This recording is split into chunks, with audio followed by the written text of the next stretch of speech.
Here's an experiment for you. Take passionate experts in human resource technology. Invite cross-industry experts from inside and outside HR. Mix in what's happening in people analytics today. Give them the technology to connect.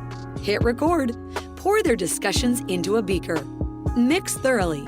And voila, you get the HR Data Labs podcast, where we explore the impact of data and analytics to your business.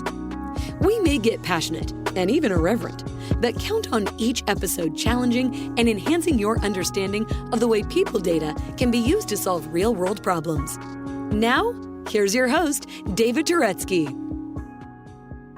Hello and welcome to the HR Data Labs podcast. I'm your host, David Turetsky. Like always, we try and find fascinating people inside and outside the world of human resources to give us whatever is going on in the world of HR from a data, analytics, and technology perspective. Like always, we have with us our friend, colleague, and trusted confidant and co-host of the HR Data Labs podcast, Dwight Brown. Hey, Dwight, how are you? Hey, David. I'm good. How are you doing? Very good. Thank you, sir. Today, we have a repeat special friend of the podcast. She holds the distinguished title of being the fourth highest downloaded episode behind myself and a couple other people, Adriana DiNenno from Infor. Hello, Adriana. How are you? Good. And I think you were doing special in air quotes, but... Well, no one can see the air quotes. Therefore, it doesn't matter whether I made the air quotes or not.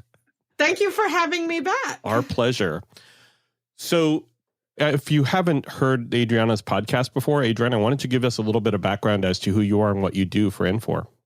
Sure. So I've been with Infor for 13 years. I have a unique role that I work for Infor HR Talent, which is a suite of HR products. And I work in a variety of products within there, mostly advocating to put the employee at the center.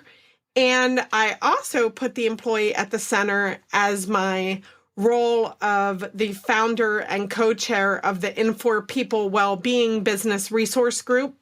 We have about 400 members right now, and we advocate for overall well-being from mental to physical. And I'm also a member of the Women at Infor group, for which I just won the award for International Women's Day. They did a spotlight series across the whole organization and the other WIN members, and I got nominated and I won that award. Congratulations, Adriana. That's awesome. Congrats. You deserve it. Thank you. So, as we do on every podcast, we ask one fun thing that no one knows about you, and you cannot use that win as being the one fun thing. Sorry. No, I won't. I mean, I labored over this all morning because I felt so much pressure that it had to be such a really good thing for David. There is a lot of pressure. Yeah. So ultimately what I came up with was everyone knows I'm obsessed with Broadway, but no one knows I used to stalk country music singers. And is this something you want to tell a podcast where law enforcement could be listening?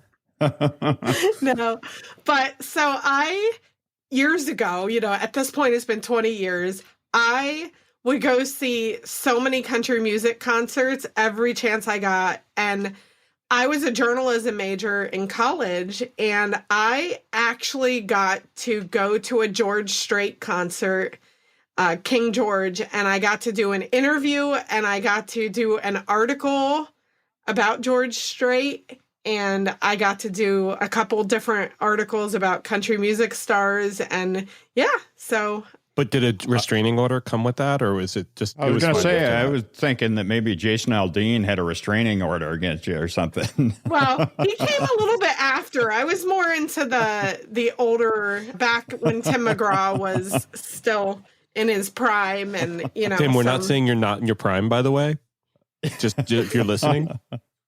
And for those Tim McGraw fans who will immediately turn off the podcast, we apologize. Yeah. But yeah, so that's one thing that no one knows about me. Among the edgier statements ever made on the HR Data Labs podcast. So our topic for today with Adriana is collaboration in HR technology and to the advantage of you and your network. It'll be fun.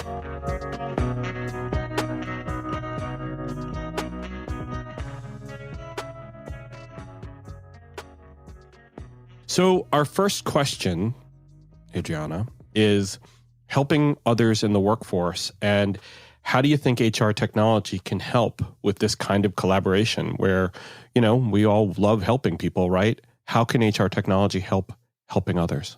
Whether you're a payroll pro or an employee wanting to understand your paycheck better, we've got you covered. Tune into It's About Payroll for expert insights on payroll trends and compliance, or check out It's About Your Paycheck, the go-to podcast for employees looking to understand their pay and rights. 2 great shows, 2 great hosts. Listen now, brought to you by Work Defined, where payroll meets clarity. Well, I think, I wish I would have known what I know now back when I first got out of college. I started at Infor as part of the early talent group. We actually called us green beans back then. And if I would have known what I know now, I would have, obviously technology is evolving, but I would have loved to have a lot of this technology we have. I can't tell you how much I've gained from, a collaboration standpoint of attending webinars that are shared with me by colleagues or by friends. So, LinkedIn being a primary platform where these kind of things are shared, as well as, sharing jobs or opportunities with people via some of these platforms.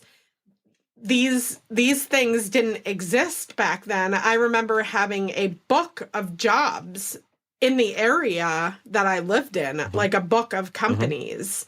And it kind of cracks me up. So now with the technology we have, you can upskill yourself, watch tons of training, meet people at that training, gain some credibility that you're actually, are competent to join that organization. Well, I think one of the really big tools that we have at our disposal right now is interoperability.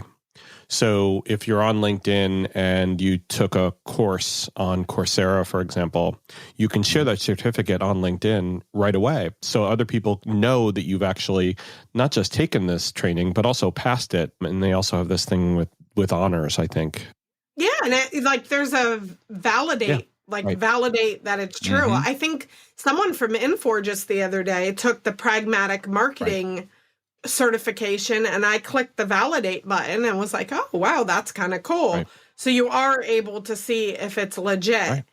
So, one thing about my personality is I just love helping other people. And Susquehanna, which is in the middle of nowhere, Pennsylvania, where I went to undergraduate, I went back to the university to do like a career, session for undergrads. And I read over the resume of a girl who said to me, I'm struggling. I apply for internships and, I get told I have no experience, and it's the age old. Right. So how am I going to get any? Yeah. Mm-hmm. Yeah. So I read her resume for her, and, 20 something years into my career, I have a whole different perspective on resumes, especially having worked within an applicant tracking system. And I was so happy when she told me she received an internship, which was good because I kind of felt bad that I penned it really bad. So, You know what? That's actually what some people really need. Exactly. And I think the best lesson you can provide people is that they're either on the right path or, that paper ceases to become white with black writing. It becomes red, maybe a little bit of white space and a little bit of black. All of that is really important for people to know. And I think one of the important things about this topic that I don't believe people understand from the past is that there was, because you were mentioning you had this book of companies and jobs that you were attending to, that we did everything with not just phone calls, but sending things in through snail mail. And it would take days, if not weeks, to get responses back. But you almost always got a response. And now that interaction is immediate. And so it's not red pen on paper anymore. Now it's a you got a interview or you were rejected for an interview by an AI. and it's not even a person anymore. So collaboration and trying to help people, even in an offline environment, is still really critical, even though there's so much AI. It's really critical because you may not understand what's going on behind the scenes. Like, you may not understand that this recruiter's gotten thousands of applicants, and why are you getting screened out so quickly? You didn't even stand a chance. And, that's not transparent to someone who doesn't see the behind the scenes in HR technology. And so the collaboration is really important so you can figure out what you can do to, better yourself, take training, upskill, network with people. I have a funny story I saved for you about networking. Please. Love to hear it. So when I was first out of college, I was looking for my first job, and I was all excited because I got set up with networking, and I was doing my first networking. I was going to get a job from networking, and I was like, this networking thing is wonderful. And so I went to a lunch with someone over a networking event, and it was embarrassing, and it didn't work out. And I remember crying and being like, I can't even get a job from networking. How am I ever going to find a job? Most people get it from networking. And how does one network if they can't get in the door, kind of thing? And so I think what's really nice about these days is with technology and with this virtual world we live in, you can just meet total strangers. I'm part of a first generation college student Facebook group. I had a call with a girl a few months ago. She just picking my brain for career advice. She was looking to make a change. And I think that's an important key point that we would really highlight. I would like to throw down the gauntlet, that glove. I'd love to throw down and say to all of you out there who've had experience, especially to people who don't have jobs right now, reach out and be a mentor. Do whatever you can to help people, because for them, it's a question of eating tomorrow. It's a question of being able to live and being able to get a job. And let's not talk good job, bad job. They need to get a job. Help them by utilizing, whether it's LinkedIn, utilize your resources. Just talk to them. Give them advice. Be a mentor, because you've got something to say. You've got background in something. Help them. And I'm perfectly willing, if anybody needs help, to just hit me up on LinkedIn. And if they need any career advice or anything, I do this all the time. Yeah. And, it's funny, but you'll get a lot out of it. Absolutely. You don't know how much I've learned from talking to other people that actually surprises you, where, you're the one going out and helping, but you benefit from it. So my door is open as well, and I'll just volunteer Dwight anyways. So thanks for volunteering me. See me stepping up to the plate on that? There you go. We often think of this as people coming directly out of college, but don't forget, there are a lot of people who are mid-career. I'm going through this with my brother right now. After 27 years working for the same organization, it shut down and he lost his job. Yeah. And he said, hey, can I run my resume by you? And I looked at his resume, and because he's my brother, I can be a little more blunt. I looked at it and I said, this is crap. Yeah. And it was. And but I helped him redo it, and I explained to him the ATSs and the AI behind the scenes. And, he was stuck in what was being preached 27 years ago about how to build a resume. And I said, it's just totally different. There's nothing the same. Yeah. I mean, I never, 20 years ago, I thought the formatting of the resume was the most important thing. What paper it was on too.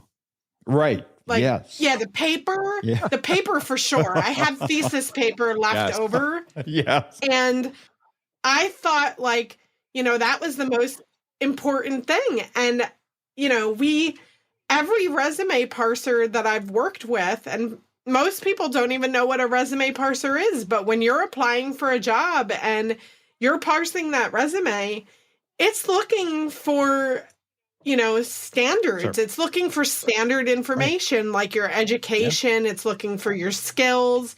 It's not looking for graphics. It will probably break the thing and give you an error. Yeah. Well, it'll kick you out immediately. Yeah. And actually, as a candidate, you may get frustrated when you're applying and be like, you know what, this just isn't working. I'm not going to fill that one out. And to your point, and I think this was both of your points, is that there are people who haven't had that conversation in so many years that the AI has gotten so advanced.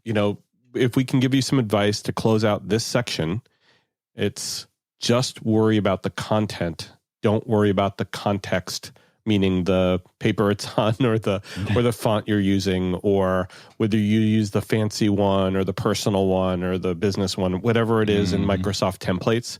Just use anything, even if you did it in text and didn't worry about headers and footers and things.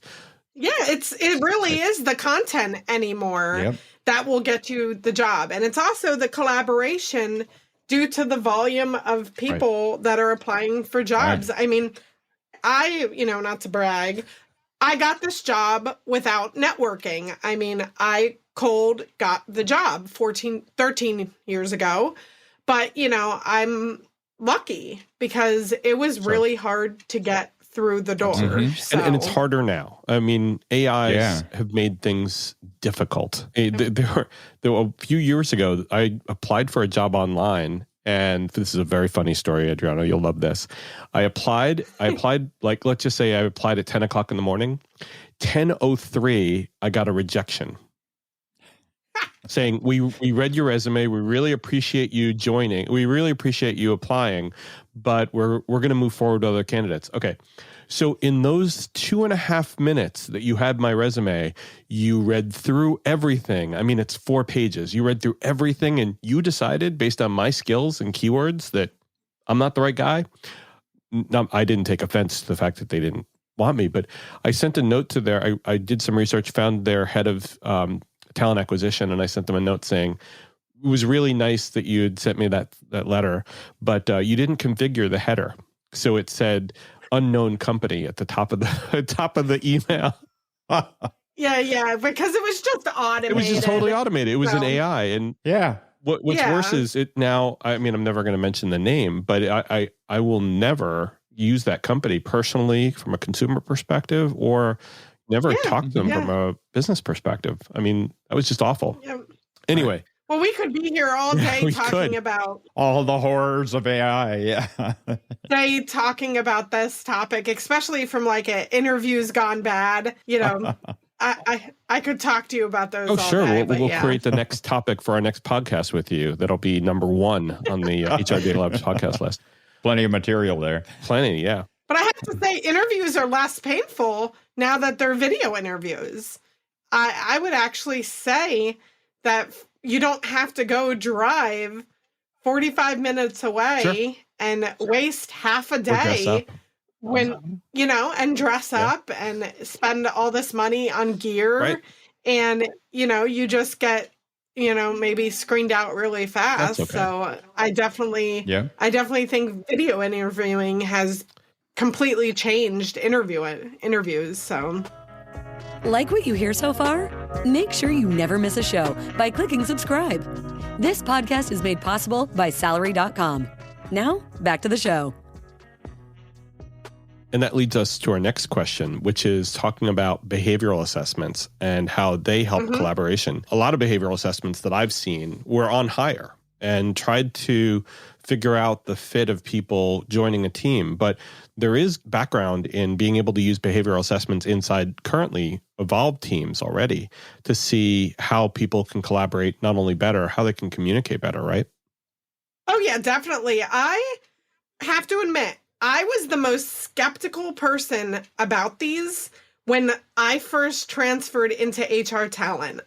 I think I recall thinking to myself, I have a master's degree from Ithaca College. Really? I'm going to take an assessment? Like, haven't I done enough testing? Haven't I proved myself? No, you have not. And I was the most skeptical. And I've taken a few behavioral assessments, and I have to say they have been very enlightening. Sure. I've really been able to look at myself in a more objective way, being a viewer of the software results and saying like, wow, Adriana actually requires a lot of attention, like as a person. And we actually did this exercise within my group where we looked at the behavioral assessment and we said, how do we work together? Like this person and that person and this person, like what is it about each of us that makes us tick so that we could work better together? Right. How do you communicate? How do you want to, how do you want to be connected with? Yeah. Yeah. And as we analyzed the results, I had a smirk on my face because I was like, wow, that's a lot of me in my personal life too, right? It was dead on accurate, wasn't it? Yeah. What you see is that you're not so different in your personal life than you are in your work life, right? I mean, how can you be?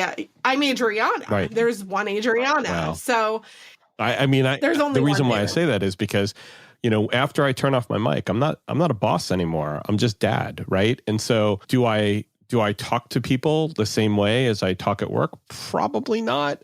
But my personality is definitely the same. I'm still fun-loving, David. So. Yeah, I'm a mom, but I'm still a lot of the same. Trust me, ask my husband. We will. Like he always says like the things that came out in the behavioral assessment are things that he has told me. And I was like, oh, validated. So But what's important about these things, though, Adriana, is while other people know you and they work around you, the thing that's important about these assessments is it leads to coaching about how to best connect between people, right? So what happens after you take the assessment is there's coaching that's provided to you either through the software or through a write-up that comes with the assessment that says the best way for me to work with Dwight is to call him, not to text him or not to send him a Teams message, but just to get on the phone and talk and ask him how things are going, right? And that enables me to be able to connect with Dwight on a deeper level and drive the relationship that I need and want with Dwight rather than being, not just let things go. So it gives you the insights into how to have that. Right. And it also gives insights for everyone involved, like what you can do to better, like where are areas that you may want to grow that you're like, okay, I need to do better at listening, which, by the way, that's one of mine, not to leak mine. But, I need to do better at listening. So, like, what can I do better to grow in listening and things like that? So it shines lights into different areas that you can get coached on, but you can also, like, coach yourself, too. Yeah, it really drives good conversations. And I remember a couple of those, too, where getting that coaching after the fact and being able to have that discussion within the group where you're having those conversations of, you mean that when I did such and such, it really didn't resonate with you? And the answer is yes. And Dwight, what's important about that is it strengthens the team. It makes the team more effective. Yep. Better synergy. Right.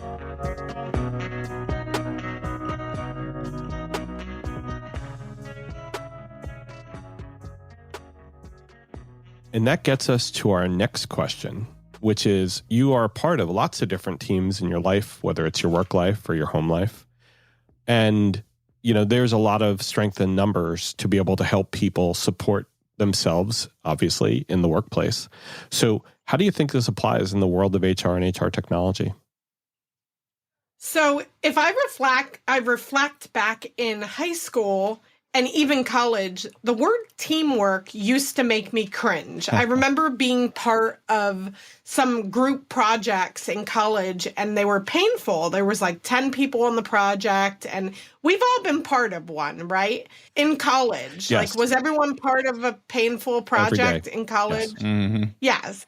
And so, going into the workplace, it's like it's night and day. It's not the same. Collaboration and teamwork is so important in the workforce. And, we have a number of means to do so. I think in 2020, Zoom kind of died out a little. Teams started to take over. More and more of the HR platforms are integrating with these. So it's part of the employee experience so that you can collaborate dynamically, send a chat, do some whiteboarding, pinging people all day long. I have to say, David, if you worked here, I'd be sending you GIFs all day long. Well, I appreciate GIFs. You mean GIFs, GIFTS or FS? No, FS. Come on, dude. Well, yeah. You knew she wasn't going to send you know. gifts. GIFs. I thought she said GIFs. I love sending a funny GIF. Well, there's appropriate ones. Yeah. I mean, of course. It's fun. Of course they would be appropriate. For work, of course. I wouldn't want to get reported to HR here. Yeah. Does everyone know how I met David? I spilt wine on myself at HR Tech. We should go back to that at some point. But we'll keep going. You spilled wine on yourself when you bumped into me at HR Tech. That's what happened. Yes, that's how. Strength in numbers. Let's stay focused here, David. Strength in numbers. So what I've actually found is there's strength in numbers beyond my own team. So I love my direct team. But through the BRGs that I'm part of, the business resource groups, and as the well-being chair, and all that I do extracurricular for work specifically has made me so much more collaborative. Sure. I called a colleague yesterday and I said, hey, I need a favor. This is a strength of yours. Can you give an opinion into this for me? And I would have never known her if it weren't for collaboration. And Adriana, I think one of the most important parts of this right now for today is because everybody or a lot of people are working remotely, that there is still collaboration happening. In fact, I would say, I mean, we may all agree or disagree, but that there's a higher level of collaboration because as you were talking about before, the technology has gotten easier for us to collaborate, whether it's through Teams or through other things. And I was just looking at my watch, CNBC pinged me to say 64% of employees would leave their job. 64% of the study they're quoting would leave their job if they were forced to return to the workplace. Now, that's certainly not going to happen if you're not in a world where you were collaborating or feeling like people supported you. So I completely support your comment. And I think that we're living in a completely different world right now than we did 2 years ago. Yeah. And one example in HR technology that comes to my mind is I used to work at JCPenney, and every single week they'd put my schedule on a manual piece of paper and it would say Adriana and my shift, and there was very little switching of the shifts and very little collaboration with anyone else to do this type of thing. If I was put in that time slot, had to do it. I probably was going to lose it if I didn't commit to it. And recently my mind was blown when I realized that we've gotten to a point with technology where you can do shift switching on technology without even meeting the person. And I was like, wow, where was that when I was doing shift work? It wasn't there. Yeah. It wasn't there. Yeah. The UI wasn't there. The devices weren't there. Yeah. The ability for people to know how to use those things weren't there. Right. Yeah. And everyone now, they collaborate that way. I would have maybe never known that person was available to switch with me. Mm-hmm. And well, they wouldn't have known that the shift was available. And this is a thing that happens with restaurants, with retailers all the time. And the beautiful part is that the technology can put together this marketplace almost where people can put their shifts up and ask for people to take over their shift for them and do it very collaboratively without worried about, will I lose my spot? Will I lose this? But whatever. And then be able to also pick up other shifts if they need the money. So it's all good. Yeah. Yeah. That was an example I thought of the other day with regard to HR technology. So. Well, and from a manager perspective, you think about how much easier it makes it on the manager when you can get two people talking to each other and collaborating together on the manager's just like, I'm going to cover the shift. I don't care who does it. Right. Yeah, you're no longer the middleman who has to fill out all the paperwork to reschedule things around. Exactly.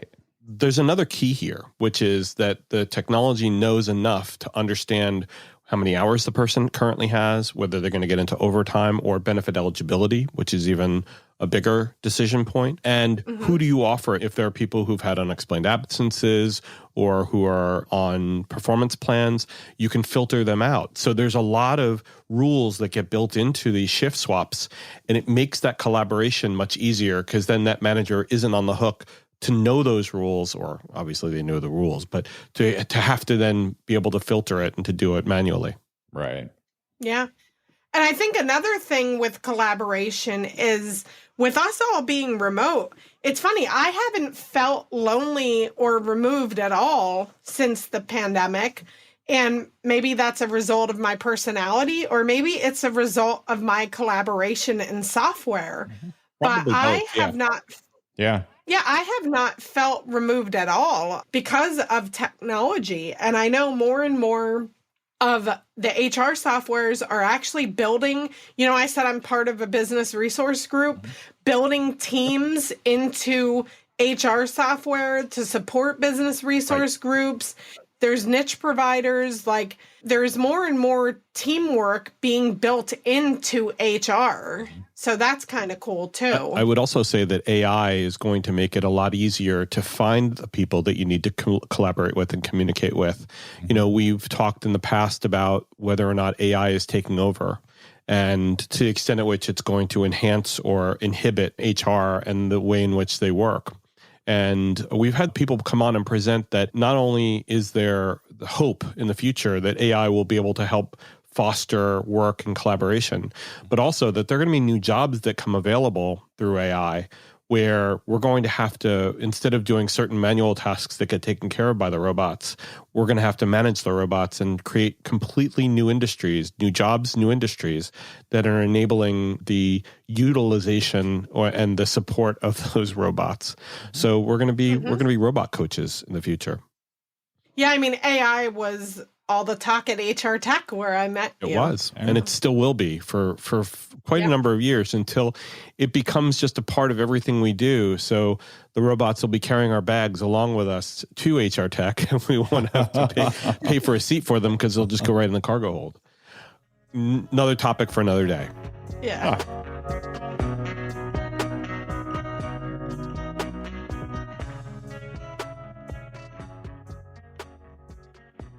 So to summarize, we've had some really fun conversations with Adriana in the past. This one was about collaboration through HR technology and beyond.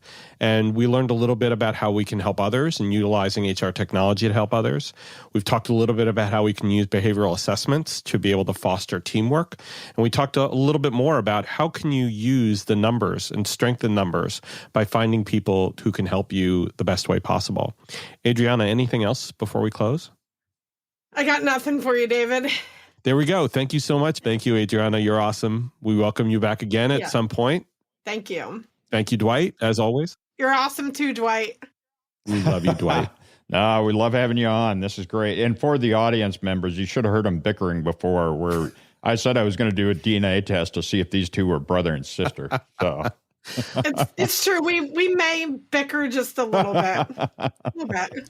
So thank you very much. Take care and stay safe. That was the HR Data Labs podcast. If you liked the episode, please subscribe. And if you know anyone that might like to hear it, please send it their way. Thank you for joining us this week, and stay tuned for our next episode. Stay safe.